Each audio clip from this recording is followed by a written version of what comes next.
देखिए सहसंयोजक बंध और उपसहसंयोजक बंध को आप एग्जाम्पल के थ्रू समझिए। हम लेंगे कार्बन मोनोऑक्साइड, ठीक है। कार्बन मोनोऑक्साइड में क्या है, जो लुईस स्ट्रक्चर होता है इस तरीके से होता है, लुईस स्ट्रक्चर इस तरीके से रहता है कार्बन मोनोऑक्साइड का, ठीक है। तो यहाँ पर बताना है कि इसमें क्या है, ये दोनों क्या है हमारे पास, ये जो दोनों बॉन्ड है, दो बॉन्ड है, ए है हमारे पास है, ये दोनों जो है ये क्या है, ये दोनों है हमारे पास सहसंयोजक बंध है, ठीक है, सहसंयोजक बंध है। और ए क्या है, ये तीर वाला निशान वाला उप सहसंयोजक है, उप सहसंयोजक बंध है, ठीक है, इसको याद रखना। तो यहाँ पर क्या हुआ है, किस तरीके से इसका नाम हुआ है याद रखना। जैसे कि देखिए कार्बन का परमाणु क्रमांक 6, ऑक्सीजन का 8 होता है, ठीक है।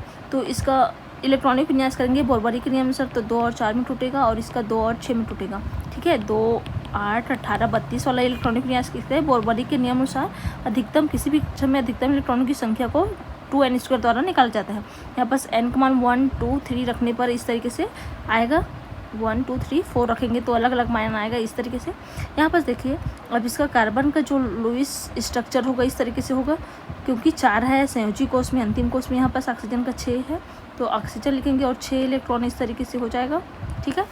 यहाँ पर से 2 है ना, और यहाँ पर 2, तो 6 हो गया। अब क्या होता है, कार्बन और ऑक्सीजन क्या है, बंध बनाते हैं। तो यहाँ पर मैं इस तरीके से लिख रही हूँ, देखिए यहाँ पर इस तरीके से लिख सकते हैं इसको, ठीक है। यहाँ पर क्या होगा, कार्बन और ऑक्सीजन के एक एक इलेक्ट्रॉन, मतलब यहाँ से कार्बन का 2 और ऑक्सीजन का 2 इलेक्ट्रॉन साझा करके जो बंध बनाया है इसको बोलेंगे सहसंयोजक बंध। अभी देखिए जो ऑक्सीजन है इसमें 8 क्या हो, अष्टक पूर्ण हो गया है, लेकिन कार्बन के पास अभी भी क्या है, अष्टक पूर्ण नहीं हुआ, 6 इलेक्ट्रॉन हुआ ना। तो अब क्या करेगा, ऑक्सीजन अपना 2 युग्मित इलेक्ट्रॉन, यहाँ पर क्या है लोन पेयर इलेक्ट्रॉन है बोलते हैं ना, तो 2 युग्मित इलेक्ट्रॉन क्या करेगा, ऑक्सीजन को दे देगा। जो पहले वाला लाइन है ना, ए वाला को क्या है मान लिया अभी दिया, तो यहाँ पर मैं लिख दे रही हूँ इस तरीके से। तो क्या हुआ, ऑक्सीजन दे रहा है तो तीर का निशान क्या होता है, दाता से ग्राही की ओर। ये हमारा क्या है, दाता है और ये क्या है, ग्राही है। दाता से ग्राही की ओर तीर के निशान द्वारा दर्शाया जाता है। और पहले से यहाँ पर क्या है, दोनों में लोन पेयर इलेक्ट्रॉन है, युग्मित इलेक्ट्रॉन है। तो ये वाला जो बंध बना है इसको बोलेंगे, इस वाले बंध को उपसहसंयोजक बंध, उपसहसंयोजक बंध, ठीक है, इसको बोलेंगे। समझ आ गया, इसको सहसंयोजक बंध, इसको उपसहसंयोजक बंध, इसको, ठीक है। तो इस तरीके से आप क्या समझ सकते हैं, इसको समझ सकते हैं। मतलब क्या होगा, सहसंयोजक बंध में जो परमाणु है, ठीक है, यहाँ पर कार्बन और ऑक्सीजन क्या है, 2 अलग अलग परमाणु है ना। परमाणु क्या है, समान मात्रा में इलेक्ट्रॉन का साझा करके, दोनों क्या है समान मात्रा में इलेक्ट्रॉन दिया है, 2 इलेक्ट्रॉन ऑक्सीजन दिया तो 2 इलेक्ट्रॉन क्या दिया, कार्बन भी दिया।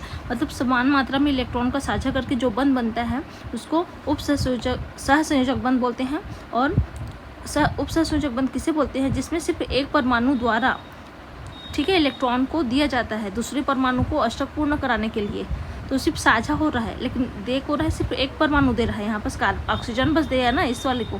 तो किसी एक परमाणु द्वारा क्या रहता है, दूसरे परमाणु को अष्टक पूर्ण कराने के लिए जो इलेक्ट्रॉन दिया रहता है उसको तीर के निशान द्वारा दर्शाते हैं और इसको बोलते हैं उपसहसंयोजक बंध।